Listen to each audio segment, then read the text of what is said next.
Então, hoje eu gostaria de falar sobre o terceiro volume da História da Literatura Ocidental do Otto Maria Carpo. É um box que está sendo bem desafiador, seguindo a leitura, não é? Os livros cada vez vão ficando maiores. Esse aqui é o terceiro, e dei uma olhada como é que é o quarto livro, né? Tem uma diferença bem grande. Então, se a diferença de vídeos entre o primeiro, o segundo e o terceiro já está sendo grande, imaginem agora do terceiro para o quarto. Sendo que o quarto é o dobro do tamanho do terceiro volume, não é? Bem, mas indo direto ao assunto, a minha ideia é fazer um breve resumo sobre esse livro, e principalmente, não um grande resumo, né, mas no sentido mais da minha opinião e como foi e como está sendo a experiência de fazer a leitura dessa coleção, né, dessa coleção de livros do Otto Maria Carpo. De maneira geral, o que eu tenho percebido e tenho aprendido é que dentro da história da literatura, e talvez a gente possa expandir esse conceito para a história universal, para a história em geral, não existem grandes rupturas, né? Claro que a gente sabe que em alguns períodos históricos mais específicos ocorrem grandes rupturas, e que na vida de alguns indivíduos, de maneira geral, ocorrem grandes rupturas, né? Novos nascimentos, né? Aquela coisa assim, experiências bem transformacionais, digamos assim, né? Mas, de maneira geral, pensando na história da literatura, até o século XV, que é onde o Carpo veio me trazendo, até esse momento, até o século XV a gente percebe isso, a continuidade, de certa forma, né? Então, por exemplo, a antiguidade, ela demora até se desfazer dentro do medievo. E agora, durante o Renascimento e a Reforma, a gente encontra a mesma coisa. Não há uma grande ruptura, como às vezes a gente pensa com o Renascimento, não é? E diversos autores nos ajudam e nos levam a ter essa visão, né? Não é só a escola. Às vezes a gente pensa assim que a culpa é da escola, mas não, eu diria que não é só a escola.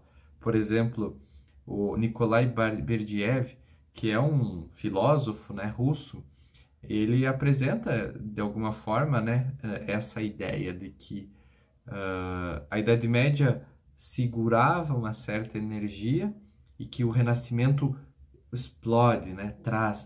Mostra toda essa energia, né? E aí, a partir disso, ele leva e desenvolve uma teoria de que nós estamos caminhando para uma nova Idade Média, de certa forma. Nada a ver com a ideia do Jacques Legoff, né? Do historiador Jacques Legoff, mas é bem no sentido assim de que nós estamos caminhando para um novo momento de guardar a energia, digamos assim, né? Então, o Berdyaev me ajudou a desenvolver essa visão de que existem essas rupturas, de certa forma. E o que o Carpo está me mostrando é que, pera lá, as coisas não são bem assim. Quando ele apresenta o século XV, quando ele apresenta o século XVI, no sentido literário e artístico, de maneira geral, para apresentar isso, ele mostra, sim, as mudanças, as evoluções, mas ele está sempre apresentando assim, olha, essa visão de que houve uma grande ruptura, ela é de maneira geral muito ingênua e às vezes até mesmo ideológica. Se não ingênua, ideológica, ou uma ou outra, né? Por quê? Porque, na verdade, as obras realmente desse período, elas são envoltas, digamos assim, ainda pelo imaginário, pelas técnicas do medievo, do final da Idade Média. Por quê? Porque não ocorrem essas grandes rupturas. Elas não são... as coisas não ocorrem exatamente como a gente às vezes imagina, né? De um dia para o outro, muda-se o período histórico e tudo muda. Claro que não. Então, a leitura dessa obra, e eu acredito que esse terceiro volume me marcou muito nesse aspecto, né? Me apresentar isso, de que não existem essas grandes rupturas que muitas vezes a gente acha. O segundo ponto que eu destacaria foi sobre Camões, sobre o nosso poeta português, né? Da língua portuguesa, Camões ele é muito bem apresentado pelo Otto Maria Carpo nesse texto, porque ele apresenta tanto Camões quanto principalmente os Lusíadas, né, como a grande obra da língua portuguesa, como Camões como Dante da língua portuguesa e não só, mas de Portugal e dos países lusófonos de maneira geral, não é? Então, pensar em Camões a partir disso que ele foi apresentando, então, por exemplo, assim, tem um momento em que ele diz, né, que Camões de alguma maneira recria a história épica de Portugal, pensando no molde da Roma Antiga. Então ali a gente encontra esse vínculo que algumas pessoas gostam de mostrar, né? Portugal é Roma, Brasil é Portugal, e Portugal carrega dentro de si, né, esse ideário, essa imagem da nova Roma. É claro que a gente sabe dos problemas dessa visão no sentido é muito mais folclórico, mitológico, ou algo nesse sentido. E muito disso é responsabilidade do Camões, porque a maneira que ele apresenta a gesta, né, como nos Lusíadas ele usa essa expressão, a gesta da gente lusitana, que sai pelos mares, né, dilatando a fé e o império, como ele também diz, a gente cria uma visão muito bonita e muito interessante, épica realmente, do que foi o desenvolvimento do Império Português, né, depois, o Império Além-Mar Português. E Camões é muito bem apresentado pelo Otto Maria Carpo, viu? Eu acho que é uma ótima introdução, é pequeno, eu gostaria que o Otto Maria Carpo escrevesse muito mais sobre alguns autores, né? Eu acho uma pena, porque realmente é muita coisa, gente, é muita coisa. Então, eu gostaria muito que tivesse assim um livro inteiro sobre o Camões. E, bom, é óbvio que tem autores que fizeram isso, né? Que se dedicaram muito mais ao Camões, porque a ideia do Otto é dar essa visão ampla, né? Geral da história. Mas o ponto, talvez assim, como eu disse, o primeiro ponto que eu destaquei foi muito importante para mim, porém tem um outro ponto que aí sim eu destacaria mais ainda, que esse livro aqui me chamou muito a atenção, esse terceiro volume, e eu diria que foi um grande conhecimento, um grande aprendizado e, como que eu poderia dizer assim, uma nova perspectiva de ver esse período, que foi pensando sobre a reforma, né, a reforma protestante e o renascimento. Esses são temas que me chamam muito a atenção, eu me interesso por eles, gosto do estudo sobre a reforma, principalmente, do ponto de vista católico, do ponto de vista protestante, do ponto de vista religioso também, né? Os reformadores, suas doutrinas, enfim. Então, isso me chama muito a atenção. E ver o Carpo fazendo essa avaliação, essa análise do ponto de vista literário, isso faz muito sentido. E a maneira como ele começa a falar sobre a reforma e o renascimento, de alguma maneira, é muito interessante, porque ele começa pondo uma pulga atrás da orelha, né? Uma pulga atrás da orelha do leitor. Quando o Carpo começa a falar sobre isso, ele nos apresenta a seguinte ideia. Bom, os católicos, os historiadores católicos, em suas críticas à reforma e aos reformadores, de maneira geral, costumam pegar os erros modernos, né, e chegar até a reforma, ao nominalismo, é claro, vão mais para trás, né, mas chegam na reforma e mostram quase que uma linha genealógica das heresias e dos erros, né? Então, a gente vai pegar Freud, Marx, por exemplo, né? Aí poderíamos pegar também outros autores relativistas de agora, né? Mas pensando aí, né? A gente volta para Voltaire, para a Revolução Francesa, para o fim do Ancien Régime, né? Do antigo regime. A gente vai voltando e, de maneira geral, os historiadores e os pensadores católicos, eles dizem, bom, e a culpa disso tudo é da reforma, pois a reforma levou ao Renascimento e o Renascimento levou a tudo isso que a gente conhece, ao Iluminismo e parará, parará, parará, não é? Bem, esse é um ponto. E outro ponto é quando a gente vê as pessoas associando a reforma ao renascimento, porém de uma maneira positiva, como se a reforma tivesse possibilitado, então, uma libertação do ser humano daquele jugo opressor, dos reinos da igreja, e de certa forma permitiu essa liberdade, né? E esse novo incentivo à pesquisa científica, aos números, às artes, né? Ao renascimento, realmente, né? Nesse sentido mais imediato que a gente pensa quando lembra dessa palavra, né? Do renascimento. Então, o ponto que o Carpo nos apresenta é que não. Ele diz assim, olha, as coisas são muito diferentes disso aí, né? Por quê? Porque o primeiro ponto que ele traz é que os países em que a reforma realmente ocorreu, vamos pensar assim, Alemanha, a parte germânica da Europa, não houve renascimento. Foi algo muito diferente disso. Então, a primeira coisa que nós pensamos é, opa, peraí, isso é verdade. O renascimento ocorreu na Itália. O renascimento ocorreu, de maneira geral, em outros lugares, né? Não foi na Alemanha, foi na França. Bom, ok, a França tem sim o calvinismo, e na Suíça também, né? Que o calvinismo, Zwingli, enfim, esses outros reformadores. Mas a Alemanha não foi... Não houve o renascimento dentro da Alemanha, né? E o que ele vai dizendo também depois é que Lutero e de alguma maneira geral, o luteranismo tem muito mais a ver com aquela vivência pequeno-burguesa do final da Idade Média do que aspirações de um futuro de democracia, de Estado-nação ou qualquer coisa assim, sabe? Então, ele vai de alguma maneira desfazendo essa concepção, né?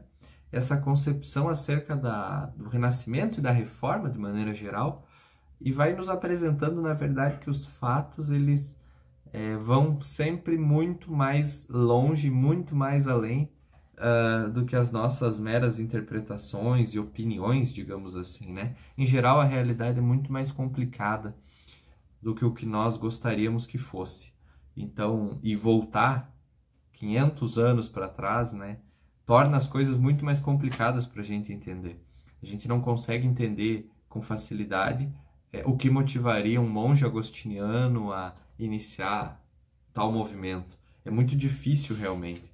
E fazer essas associações diretas, né, que eu mesmo, de alguma maneira, sempre achei interessante, fazer essas associações bem. Lutero levou a isso, que levou a isso, que levou a isso, que levou a isso.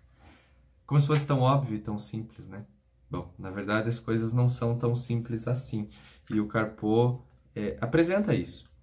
De maneira geral, o que o Carpo faz aqui, no que se refere à reforma, é dar essa visão ampla. Ele chama do renascimento cristão, a reforma nesse aspecto. Não apenas reforma como reforma protestante, reforma luterana, como calvinismo, luteranismo, zwinglismo, anglicanismo, enfim. Não só nesse sentido, não apenas nesse aspecto, mas de reforma, de renascimento cristão, como também o movimento da Contra-Reforma, o movimento do Erasmo de Roterdã, que é fenomenal a apresentação que o Otto faz sobre o Erasmo de Roterdã também. Inclusive, gostaria de trazer aqui no canal minha leitura sobre o Elogio à Loucura, do Erasmo, que é muito interessante, gosto bastante. É uma obra que eu quero revisitar. Já fiz a leitura, mas, assim, quero ler novamente. E um outro ponto, já chegando mais para o final do nosso vídeo, que eu gostaria de falar um pouco, é sobre também a maneira como o Otto apresenta a Bíblia. Um resumo tão bonito, tão sintético, da importância das traduções que esse movimento trouxe, né? As traduções bíblicas e como isso pôs o continente europeu, de maneira geral, agora cada um com a sua língua, em contato com histórias, Ele diz aqui que na Bíblia há de tudo o que a gente possa sentir, pensar e exprimir. Histórias, contos, narrativas. Tudo isso é muito bonito de se pensar, né, a partir da Bíblia. E, de maneira geral, o que o Carpo quer nos apresentar, para a gente pensar sobre a Reforma, sobre o renascimento cristão, é o seguinte. Ele diz aqui, né, que tanto as igrejas reformadas, enfim, ao lado das igrejas reformadas do protestantismo, existe na Europa, do fim do século XVI, também uma outra igreja reformada, a católica, apostólica romana. O sentido dessa reforma só podia ser o da reafirmação de sua doutrina, sim, mas que essa reforma romana tornou possível o humanismo. Então, olhem só que interessante a avaliação final que o Carpo faz, né? De que, na verdade, a Contra-Reforma também trouxe a possibilidade do humanismo que nós pensamos. Esse humanismo que, por vezes, a gente identifica com os reformadores, não é? Então, as coisas são mais complicadas do que inicialmente a gente pensa, sabe?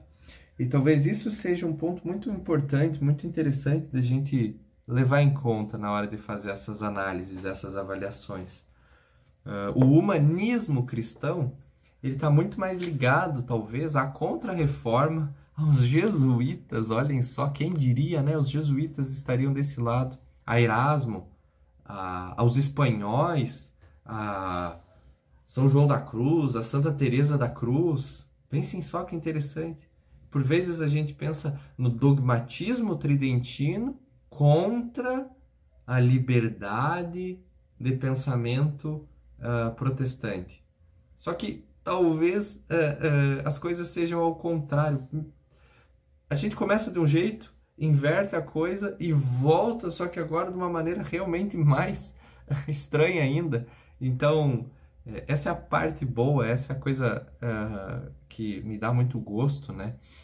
E que faz valer a pena a leitura do Otto, porque, sim, tem muita coisa que eu nunca vou conseguir entender muito bem, mas que mostra o quão rico e o quão importante é ter este contato com a cultura universal. Com a cultura universal que, de alguma maneira, chegou até nós e que a gente, em geral, não sabe. Então, é aquele ensinamento. Saber de onde vêm as suas próprias ideias. Saber de onde vem a sua própria cultura. E esse mergulho genérico, sim, infelizmente, não é? Na cultura, na civilização ocidental, a partir da literatura, sendo guiado pelo Otto Maria Carpo, tem sido uma das melhores experiências literárias que eu tenho tido nesses últimos meses, ou até anos, por que não, né? Então, repito e digo novamente, né? Indico para todos que têm interesse nessa experiência, que leiam, que conheçam a obra do Otto Maria Carpo e se aventurem, né? Se aventurem junto comigo na leitura. E se alguém estiver fazendo isso, por favor, comenta aqui nos comentários como está sendo essa experiência, porque vai ser um prazer encontrar mais alguns viajantes nessa jornada, tá certo? Agradeço pela atenção, se alguém ficou até aqui, e peço que se inscreva, curta, compartilhe, enfim, faça o que quiser com o vídeo, né? E que, se possível, leia o livro também, isso vai ser muito bacana. Tá bem? Muito obrigado, viu? Até mais.